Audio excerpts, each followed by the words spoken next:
کسی کی نفرت دل میں آئے فوراً اپنے آپ سے کہے کہ اپنی حالت تو دیکھ، تو اپنی حالت اس رب سے نہیں چھپا سکتا جو تیرے بال بال سے واقف ہے. تو خود اتنا خراب ہے، دوسرے کی خرابی کو کیا دیکھتا ہے؟ فوراً استغفار کی توفیق ہو جائے گی. کسی کی غیبت ہو فوراً توبہ کر لیں.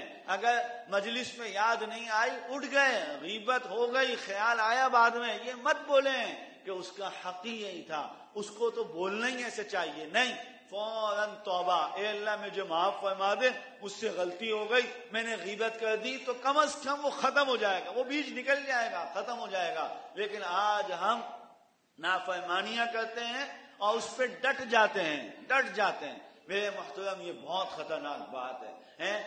گناہ شادی بیاہ کی تقریبات ہیں، بولو بھائی یہ کیا کر رہے ہو آپ؟ مسلمان ہو، کیوں آپ لڑکیوں کو نچاتے ہو؟ شادی کے اندر کیوں ایسا آپ نے ماحول بنایا ہے کہ جہاں بے حیائی اور عریانی نظر آ رہی؟ کیا کرو؟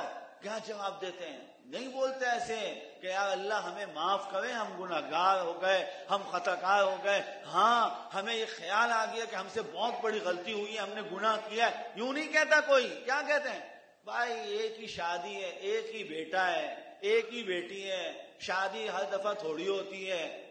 یا کیا کہتے ہیں؟ آخری بیٹی ہے یا پہلی بیٹی ہے، گھر کی پہلی شادی، گھر کی آخری شادی، ایک ہی بیٹے کی شادی، خاندان کی پہلی شادی. عجیب عجیب دماغ بنا کے جب ہم نے اس غلط کام کا جواز بنا دیا کہ یہ کام اس وجہ سے میں نے کیا. ہاں میں سمجھتا تھا، میں جانتا تھا، بوجھتا تھا، اس کے باوجود میں نے اس لیے کیا کہ گھر کی پہلی شادی ہے.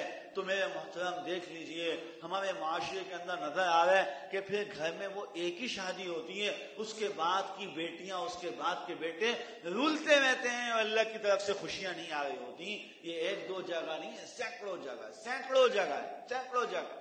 اس وقت اس زمانے کے اندر ہم مسلمان قوم کے اوپر بڑے بڑے عذابوں کے اندر ایک بڑا عذاب یہ آ رہا ہے کہ ہماری بچیوں کی عمریں نکل رہی ہیں اور بوڑھے بوڑھے باپ جو ہاتھ پھیلا کے مانگ رہے ہیں، ان کو توبہ کی توفیق نہیں ہو رہی. ایک جگہ شادی میں گیا،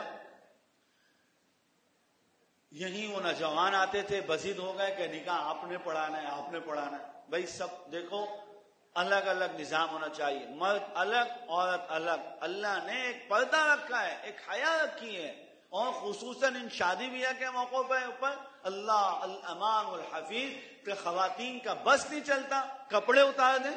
دوپٹے تو ممکن ہی نہیں ہے کہ خواتین پہنے، اس کو تو باقاعدگی سے گلوں کے اندر ڈال کے. بھائی ایسے موقع کے اوپر مرد و عورت کو جوڑنا یہ خطرناک عذاب کو دعوت دیتا ہے.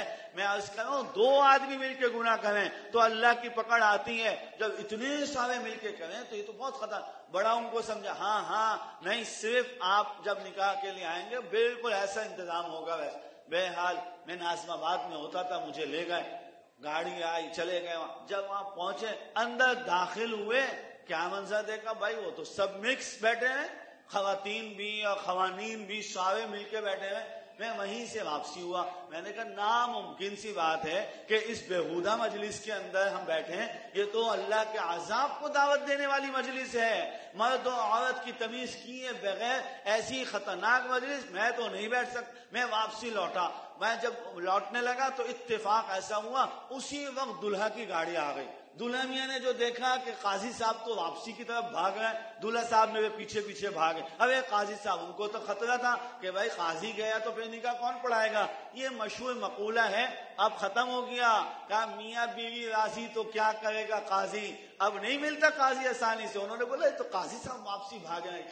دلہا صاحب آئے، منتیں، ارے حضرت 1 منٹ 2 منٹ 5 منٹ، اور میں نے اپنے دوستوں کو کہہ دیا ابھی انتظام کرائیں گے، اور انہوں نے کیا بھی صحیح. بھائی ماشاءاللہ 5 منٹ میں اس ہال سے باہر ہی کھڑا رہا، اور انہوں نے 5 منٹ کے اندر پارٹیشن کیا. بیچ میں خواتین کو بولا چلو اس طرف سارے، اور مردوں کو بولا چلو تم اس طرف سارے. ہو گئی شادی.